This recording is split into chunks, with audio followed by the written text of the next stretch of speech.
พบโทษผ่านขับโดยสาวอ่อนอายุ17ปีเมื่อในกำเดียวข่าววันที่27เดือนธันวาคมที่6ปี2026ในภูมิพลพรโฮงปลิกเมืองพัทยาไล่หับตึงลาตีภูมิพลพรฝ่ายจอมอโมอันในเกี่ยวกับเรื่องลวงคืบหน้าลองอันว่ามีนางยิงก่อนหนึ่งจื้อฮ้องว่าน้องเค้กอายุ17ปีเป็นก้นเจดอนกาฬสินธุ์ไล่หายกว่านะคะเอาไว้หลังเสโอ้ยก็มานั่งไหนมาตึงร้านไว้ดีภูมิพลพรเขาว่ามานั่งในกว่าจอมกลนอกเมืองเสียวก็ขาดลองติดต่อกับสืบกว่ากำนันตั้งฝ่ายภูมิพลพรเขาในกอเลยกดทัดด้วยจอมกองไทย CCTV เสก็เลยโฮบโทบหันทงโคออกข้าวตั้งกระเป๋าเดินทางสีล้ำถุงหญ้าปล่อยเป็ดไว้อยู่ดีคิมตังโหลดไฟ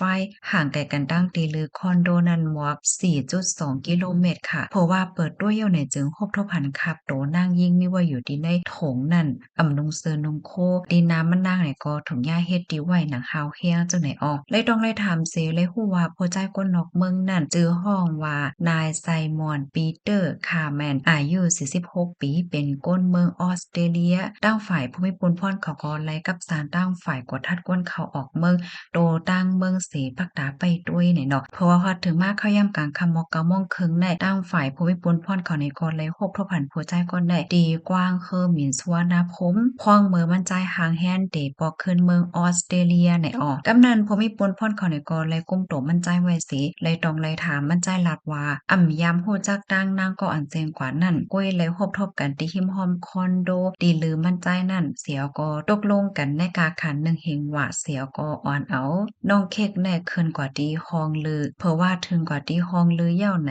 ตั้งฝ่ายนั่งยิ่งก็ลาดว่าเป็นไว้โหเลินนั่นน่ะเนาะฝ่ายผู้ใจก็ว่าป้อนั้นก็เดใจหาปากก้วยเย่าในเสให้ได้มีลองเถงกันมากค่ะมันใจลาเทียงว่าฝ่ายผู้ยิ่งนั่นกว่ายิบผ้ามาหลอกเงิดเหี่ยวก็ย้อนเงินดิมันใจเพิ่มแทงมันใจก็จังเลยกว่ายิบดีคิมหอมคอนางนั่นสิเนี่ยเนาะสืบมาในนั้นก็เซ็งสาใจกว่านะคะอ๋อมันใจเย็นๆว่าอำไลมีเยี่ยงอ้านดีๆเฮ็ดดีมานางถึงดีปอลู่เซ็งเนี่ยค่ะปยอก็ย่อมรับว่าเป็นก้นก็อันเอาคาบโตนางก็ได้ใส่ถุงกระเป๋าเดินทางเสียวก็เอากว่าแปดดีในป่าหิมหอมเส้นตั้งรถไฟนั้นแต่เนี่ยอ๋อตั้งฝ่ายภูมิพลพ่นเขาเนี่ยก็ได้ขับเคิงปันรถตามกว่าจำหนักปักเปิงหมายมีวันเมืองมีข้อมูลตัวในก็ค่ะเลยเปิงอิงเอามาที่ห้องการข่าวรายทีวีตามไว้เนี่ยค่ะอ๋อเนี่ยก็เรียกว่าเป็นข่าวเงาดีอันลีตกอกตกใจเด้ค่ะเนาะก็มีคนตั้งนำตั้งหลายปันตาหันถึงว่าโอ้หันหน้าอำหันใจเด็กกว่าไรตั้งหลายจ้องภายในก็เกินลีแลสตินะคะเนาะมาเจอก็ว่าเฮ็ดหน้าการสังกออำง่ายเนาะพี่น้องค่ะฮับถอมยอหันถึงจังหือพองค่ะ